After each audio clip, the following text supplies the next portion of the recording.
Hello, hello. I'm glad the camera is finally working and feel like it's been forever since I've been back. So recently, the internet's kind of weird. I got a lot of interest in the Fupa 7. The Fupa 7 is this flat top squarish brush here.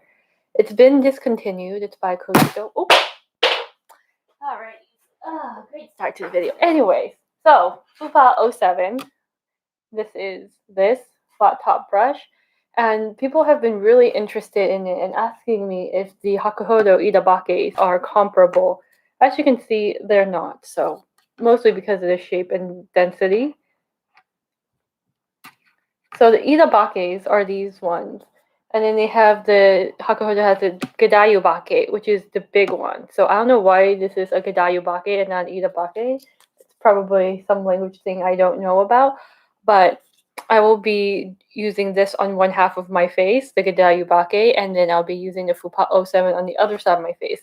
As soon as I clean it off real quickly over here, because I just dropped it on the floor. As you can see, I'm not very careful with my brushes. Luckily, the floor is wood. And then I'll just be finishing off the rest of my makeup with some other brushes. So I'm going to be using my cream foundation as usual.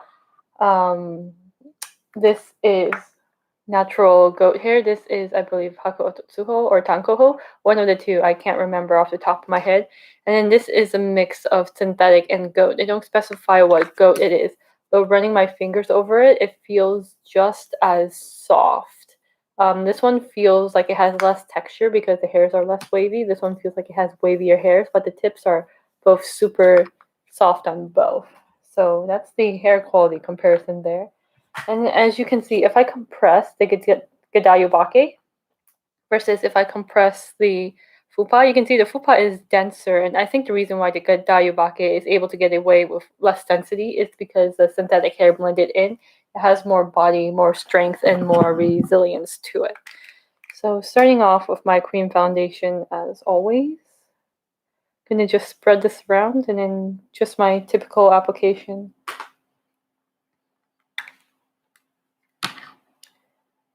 So I'm going to try to make sure I distribute an even amount of foundation on both sides. And then I can't do anything about how one side has more hyperpigmentation to hide than the other, so it's an approximate demonstration comparison. Spread it out as much as possible, and then I go in with the brush to blend. Let's start off with the Fupa 07 because that's what more people are familiar with. I don't think I've actually ever seen a tutorial or a video that uses the Idabakes or the Gidayu Bake especially. If I look hard enough, maybe I'll find a video with the Idabake, but I've never seen the Gidayu Bake in use before. So this might be a first for the internet. If I'm wrong, I probably am. Let me know. I'd like to see how other people use it as well. And then I'm going to take whatever's left on my brush and run it around here. I do hear some people say that the Fupa 7 can be pokey from the very sensitive people, my sister included. I do feel a bit of texture once in a while, but it doesn't feel pokey or unpleasant to me. I just feel something out of the mass of hairs. So that's something to consider if you're looking at secondhand Fupa 7s. And then this one, I don't feel it. Yeah, it's probably because of the lesser density that I don't feel anything sticking out of the mass of hairs. But another thing might be because Hakuhodo is probably a more experienced manufacturer, so that's something to consider. So as you can see, the Idabake is much faster because, well, it's bigger, and I still get approximately the same finish and surprisingly the same coverage. The first time I tried them side by side, I was really surprised that the Idabake had the same coverage as the Fupa 7 because I expected to have a lesser coverage because of the lower density. However, as you can, I'm not sure if you can see, there's a little bit of a polish difference. This side versus this side, the finish is slightly more glowy on this side, and I think it has to do with the synthetic blended in. So just to make everything even, I'm just going to take this brush and finish off the other side too, so I don't have one side of my face more matte, one side of my face more glossy. But coverage is pretty much the same. So if you want a functional dupe to the Fupa 07 and you aren't scared of using such a big brush on your face, Gidayu is definitely one to look into. It is a bit expensive though. That's probably the main reason why I've never seen a video of this brush before. It seems like an unnecessary brush, but it's very useful.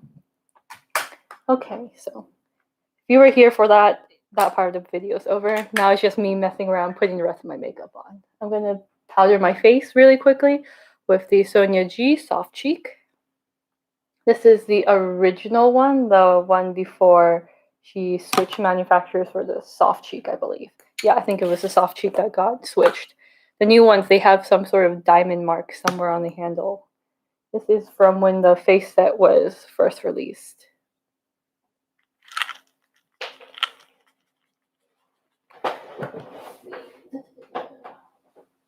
I have the rest of my makeup down there, so I'm going to pick out my eyeshadow. And then I just dipped it in my pan of meteorites pan pot, this thing. Feeling fancy today, so I'm going to go into my meteorites. And then this one does have more of a shine and shimmer than others. I know the meteorites is technically a finishing powder, but I do like using it as a setting powder. I know there's a difference between setting powder and finishing powder, but for me, this one does extend the longevity of my makeup. So I'm using this as a setting powder. And as you can see, it folds really nicely around the face. I do have, I think, at least two videos on the Sky Face set. I did the original review and then a 1-year update. And I think I've used it a couple times in other videos since. But awesome brush. Bigger on the bigger side for a blush brush, on the smaller side for a powder brush. Dyed Saikoho hair. Then let me see. Do I want to use it for blush too? I might as well. Okay. Let's do that. I'm going to go back to using the foundation brushes for blush, even though I already powdered all over my face. It's fine because this is a cream to powder blush anyway, so it shouldn't mess up the texture much. I wanted to show you the Fupa and the Gidayu with blush.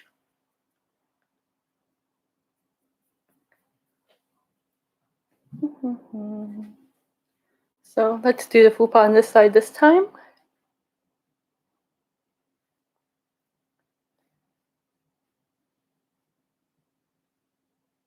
And I'm kind of sweeping it up towards my temple as I blend back towards my hairline. And then I'm going to use this brush. And then this time I'm going to use it this way.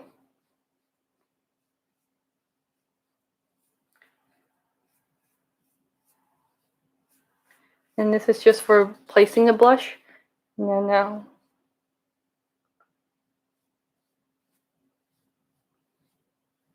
There we go.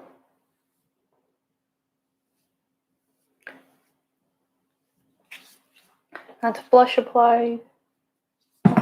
And take the residual powder, take it down. And then, why not? I'm going to layer another color of blush on top of it. This is a more corally brown blush, and I'm going to be putting it down here to kind of put a little bit of contour.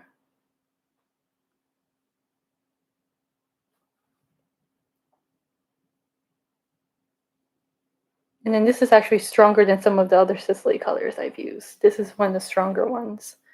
This is number 1.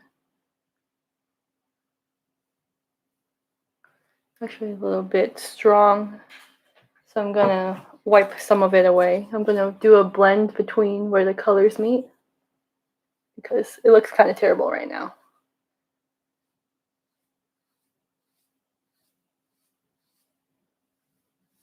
There we go. Okay, much better. I'm gonna do a layer of eyeshadow base with the Hakuhodo Z5. This is a large eyeshadow brush. I do have a video instructing on how to use large eyeshadow brushes like this. And I'm going to go into one of these MAC colors. I have no idea what they are at this point, honestly. I just bought colors I liked, and then I've just been using them ever since. I only have to worry about it if I hit pan, which has never happened. I'm using this to lay down a base and sort of shape my eye a bit. I'm going to shape it out and up this way and wrap it just a little bit. Get some more of that color.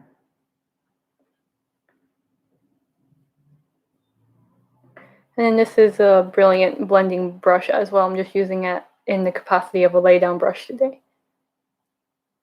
And then I'm kind of messily putting it across my eyelids with my eyes closed because that puts some of it on my bottom lid as well and gives a nice little halo effect. The padding is to shape it, and then this is to really lay it down and blend it. Okay, I'm going to use that brush again with a slightly darker color to do a little bit more shaping, and I'm going to use this brown color next to it. And this time, instead of using the flat of the brush, I'm using the side of the brush. And I'm going to start laying it down this ways.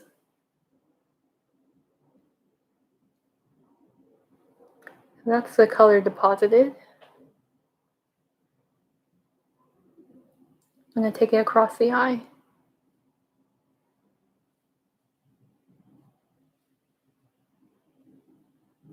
Wrap it a little bit around the bottom.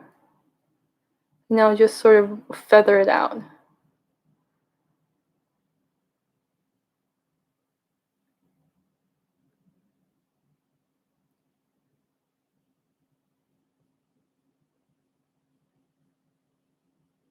Okay. Taking what's left, just continuing to shape it. That's the eyeshadow base done, and I'm going to take my beloved Hakuhodo GS2 and then use that for the lid color here. What do I want to use for lid color? Let's see. Do I want to use a silver? Yeah, I'll use the silvery color here and then use the main flat of the brush. Pick up as much as I can, coat it up real well, and then apply.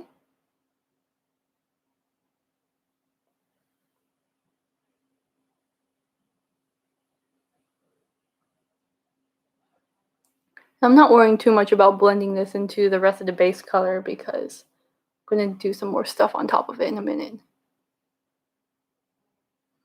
I'm going to take this, what's left on the brush, and then it's already distributed on the tip, so then I'm going to do a little bit under here.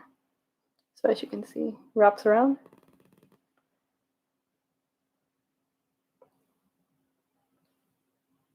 I did just flip the brush to the others from one side to the other.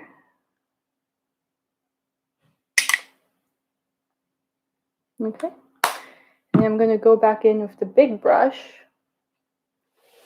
and then use this kind of pointed downward like this to blend the lid color into the rest of the eyeshadow. Take the harshness off a little bit and then remove excess in the back of my hand and then use, again, pointed downward like this to blend. And then I'm going to wipe it off on a microfiber cloth over here and then use this to kind of shape the eye out here a little bit. There we go. I'm going to go back with the Hakuhodo GS2. Remove all the pigment I can. I'm actually going to darken and line near the lash line a little bit more. I'm going to use this sort of black color here. Kind of loading it up so it's only on the tip, so it acts like a pencil brush because this is a very fine tip. And using it near the lash line just to intensify a little bit, like so.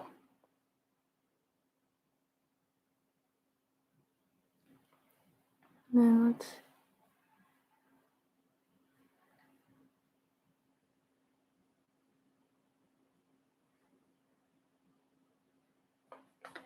get some more pigment.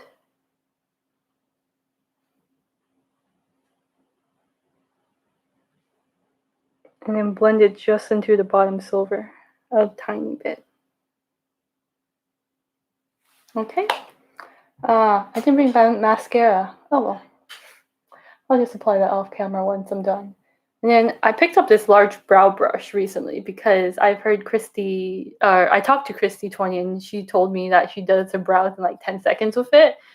And I've been using like the small Shirurma 6OB up until now. And then like part of the reason why I don't do my brows is because I go, it's not worth the effort if I don't really need to do it. So that's part of the reasons why I don't do it. But if I can do it quickly, then maybe my makeup routine is about to change. This is the Hakuhodo G535, I believe. I'll have it listed in the description. And I just put into one of my pans of MAC shadow. And I'm going to use this. The way she says she uses it is she puts powder on and then she puts clear brow gel on. I'm not going to use clear brow gel. I'm just going to be using this to kind of fill.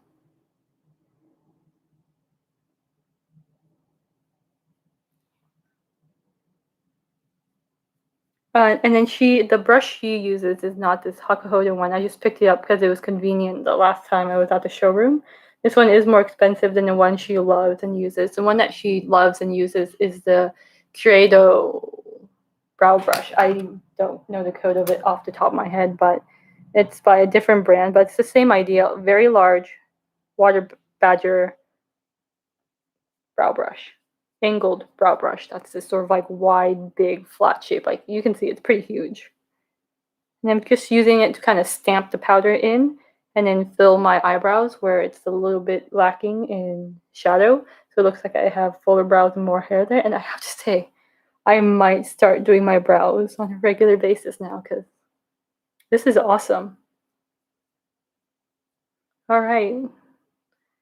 So glad I talked to her about. She posted in one of her stories one day, and then I asked, so how do you use that exactly? And then she told me. A bit more, stamp, stamp, stamp.